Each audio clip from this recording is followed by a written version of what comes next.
અને હવે વાત કરીએ ચોમાસામાં જીવને જોખમમાં મૂકતા એવા લોકોની કે જેઓ આ પરિસ્થિતિને નથી સમજી રહ્યા। જ્યાં ચોમાસા દરમિયાન ગ્રામ્ય વિસ્તારમાં રહેતા લોકોની હાલત અત્યંત કફોડી બની જાય છે। કોતરો હોય કે નદી, તેની ઉપર બનાવેલા લો લેવલ કોઝવે પર પાણી ફરી વળે ત્યારે લોકોને જીવ જોખમમાં મૂકી અવરજવર કરવી પડે છે। આવી જ વેદના છોટાઉદેપુરના કવાંટ તાલુકાના સેડીવાસણ ગામના લોકોની છે। તેઓ પણ આવી જ મજબૂરીનો સામનો કરી રહ્યા છે। સેડીવાસણ ગામની વાત કરવામાં આવે તો ગામની વચ્ચોવચ્ચ પસાર થતી આ રામી નદી જુઓ કે જ્યાં વરસાદ દરમિયાન પાણી ભરાઈ જાય છે અને નદી પાર કરવી અત્યંત મુશ્કેલ બની જાય છે। ઉપરવાસમાં વરસાદ પડ્યો હોય ત્યારે અચાનક જ પાણીનો પ્રવાહ વધી જાય છે, જે જીવલેણ સાબિત થઈ શકે છે। ન છૂટકે પાણીના આ ધસમસતા પ્રવાહમાં લોકોને નદી પાર કરવી જ પડે છે। નવાઈની વાત તો એ છે કે શાળાએ જતા બાળકો માટે પણ નદીના પ્રવાહને ઓળંગીને જ શાળાએ જવાની મજબૂરી છે।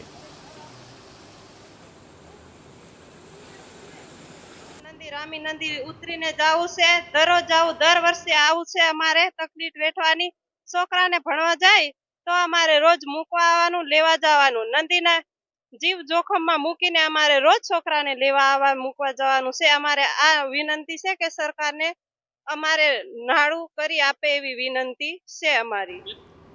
આ ગામમાં 2000થી વધુની વસ્તી વસે છે। 4 ફળિયાઓમાં વસેલા આદિવાસી સમાજના લોકો માટે વરસાદમાં એકબીજાનો સંપર્ક સાધવો પણ કઠિન બની જાય છે। એક ફળિયામાંથી બીજા ફળિયામાં જવું ઘણું જ અઘરું થઈ જાય છે। કવાંટ જેવા મુખ્ય મથક પર જવું હોય ત્યારે પણ આ નદીના માર્ગે જ આગળ વધવું પડે છે। ખાસ કરીને નાના ભૂલકાઓ માટે શાળાએ જવું તો એક મોટો પ્રશ્ન છે। વરસાદમાં માતા પિતા બાળકોને કિનારે પહોંચાડવા માટે આવે છે। પાણી વધારે હોય તો વાલીઓ રાહ જુએ છે કે પ્રવાહ ઓછો થાય અને પછી બાળકોને ખભા પર બેસાડીને નદી પાર કરાવે છે।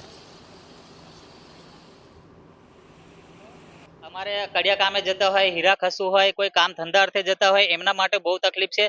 અમારે અહીંયા રામી નદીની મિની પુલ બનાવી આપે એવી અમારી સરકારશ્રીને માંગ છે। અમારે કોઈ બીમાર પડી જાય ત્યારે અમારે આના સિવાય કોઈ રસ્તો જ નથી બીજે કે અમે ગમે ત્યાં જઈએ એવું।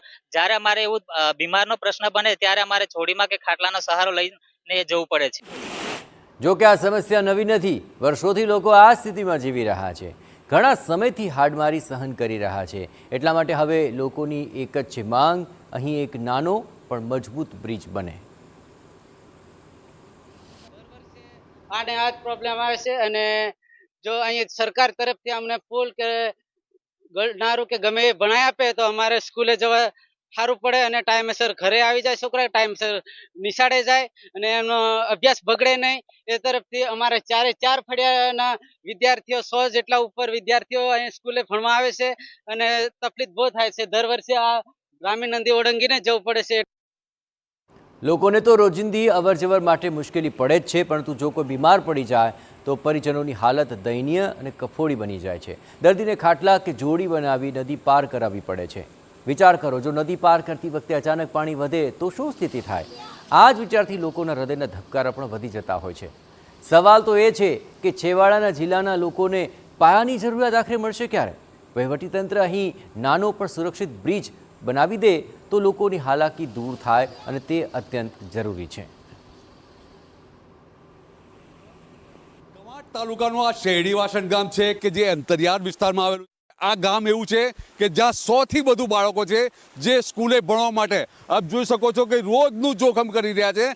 આ જે નદી છે ગામની વચ્ચોવચ્ચથી રામી નદી પસાર થાય છે અને આપ જોઈ શકો છો કે આ જે રામી નદીની અંદર હાલ તો જે પાણી આવી રહ્યું છે અને જેને લઈને અહીંથી જે બાળકો ઉભેલા છે આપ જોઈ શકો છો કે પાણીનો વધારો છે અને આ પાણીના વધારાને લઈને વાલીઓ છે એ વાલીઓ સામે કિનારે લઈ જશે, પરંતુ ક્યારે આ જે પાણી નીચે ઉતરશે, પાણીનો જે પ્રવાહ છે ઓછો થશે ત્યારે। અને આ સ્થિતિ આજની નથી, વર્ષો થઈ ગયા, પરંતુ આજે સ્થિતિની અંદર જે લોકો માંગ કરી ગયા છે કે નાનો એક બ્રિજ બનાવી આપવામાં આવે। હવે આ અહેવાલ જોઈ અને સરકાર જાગે અને આ જે વિસ્તારની અંદર ખૂબ મોટી માંગ નથી, ફક્ત નાનો બ્રિજ બનાવી આપે તેવી આ જે ગામના લોકોની માંગ રહી છે। મકબૂલ મંસૂરી, TV9 છોટાઉદેપુર।